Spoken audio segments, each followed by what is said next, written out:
যে শ্রীমঙ্গলের মানুষ ভোটের দিনকে উৎসবের মতো উদযাপন করে। সেদিন সবাই একসাথে নতুন জামা কাপড় পরে আপনারা ভোট দিতে যান। আপনাদের এই ভোটাধিকার প্রয়োগকে উৎসবের মতো উদযাপন করে আমাদেরকে প্রেরণা দেয়, সারা বাংলাদেশের মানুষকে তাদের মূল্যবান ভোট দেওয়ার জন্য প্রেরণা যোগায়। আপনাদের এই আসনে আমাদের একাধিক জোটের পক্ষে এবং জাতীয় নাগরিক পার্টি মনোনীত শাপলাকলের প্রার্থী আপনাদের সন্তান জাতীয় নাগরিক পার্টির যুগ্ম আহ্বায়ক প্রীতম দাসকে আমরা মনোনীত করেছি।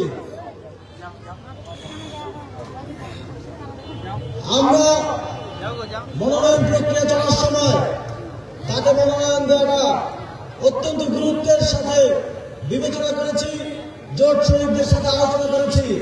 কারণ এই অঞ্চলের মানুষদের নিয়ে তিনি এক যুগ ধরে কাজ করে আসছেন। আপনাদের ন্যায্য মজুরির অধিকার, আপনাদের জীবন মান উন্নয়নের অধিকার নিশ্চিতের জন্য লড়াই করতে গিয়ে তিনি 131 দিন জেল খেটেছেন। তিনি ফ্যাসিস্ট হাসিনা সরকারের দ্বারা অন্যায় অনিয়ম অনাচারের শিকার হয়েছেন আপনাদের জন্য। আমরা বিশ্বাস করি 12 তারিখ নির্বাচনে আপনারা তার এই কাজের প্রতিদান দেবেন এবং আপনারা যদি প্রীতম দাসকে নির্বাচিত করেন তিনি সামনে আরো শক্তি নিয়ে আপনাদের সমর্থন নিয়ে আপনাদের জন্য আরো লড়াই সংগ্রাম চালিয়ে যেতে পারবেন বলে আমরা বিশ্বাস করি। আমাদের একাধিক জোট যদি আপনারা আপনাদের সমর্থন দেন আমরা নির্বাচিত হই, তাহলে আপনাদের এখানকার চা শ্রমিকদের, এখানকার মাটির মানুষদের তাদের মাটির অধিকার, তাদের ভূমির অধিকার আমরা ফিরিয়ে দেবো ইনশাআল্লাহ।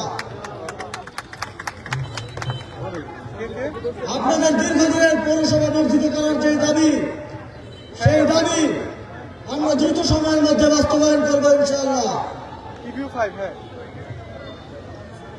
এই অঞ্চলের বেকার যুবকদের কর্মসংস্থান সৃষ্টির জন্য আমরা কাজ করব। শ্রীমঙ্গল কমলগঞ্জকে আপনাদের যে পর্যটন শিল্পের আবার সম্ভাবনা, সেই সম্ভাবনাকে বাস্তবায়নের জন্য আমরা কাজ করব। ইতিমধ্যেই যখন আমি দায়িত্বে ছিলাম আমি দেখেছি প্রীতম দাস আপনাদের দাবি নিয়ে কিভাবে ছোটাছুটি করেছেন। মন্ত্রণালয়, সচিবালয় থেকে বিভিন্ন সরকারি কার্যালয়ে তিনি গিয়েছেন।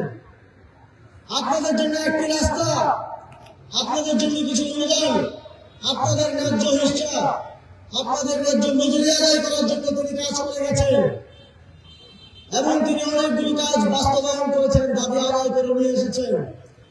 যদি আপনারা তাকে শক্তিশালী করেন, যদি তাকে নির্বাচিত করেন, তাহলে তিনি তখন এমপি ছিলেন না, তারপরে আপনাদের জন্য কাজ করেছেন। তিনি যদি নির্বাচিত হতে পারেন আমাদের বিশ্বাস তিনি আপনাদের জন্য আরো শক্তি নিয়ে আপনাদেরকে সাথে নিয়ে আপনাদের সকল দাবি বাস্তবায়নে কাজ করবেন।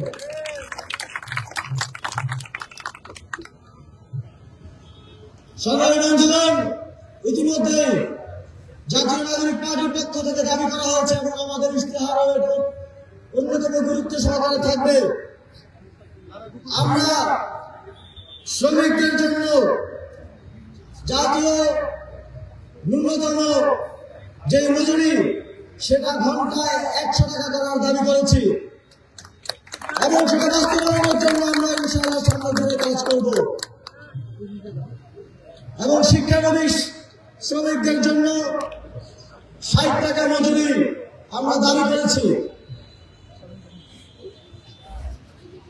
ঘন্টায় আপনারা বর্তমানে যে মজুরি পান আমরা জানি সেটা আপনাদের জীবনযাত্রা পরিচালনার জন্য অত্যন্ত কম। তারপরেও আপনারা কাজ করে যাচ্ছেন দেশের জন্য, দেশের অর্থনীতিকে চাঙ্গা করে রাখার জন্য। আমরা নির্বাচিত হলে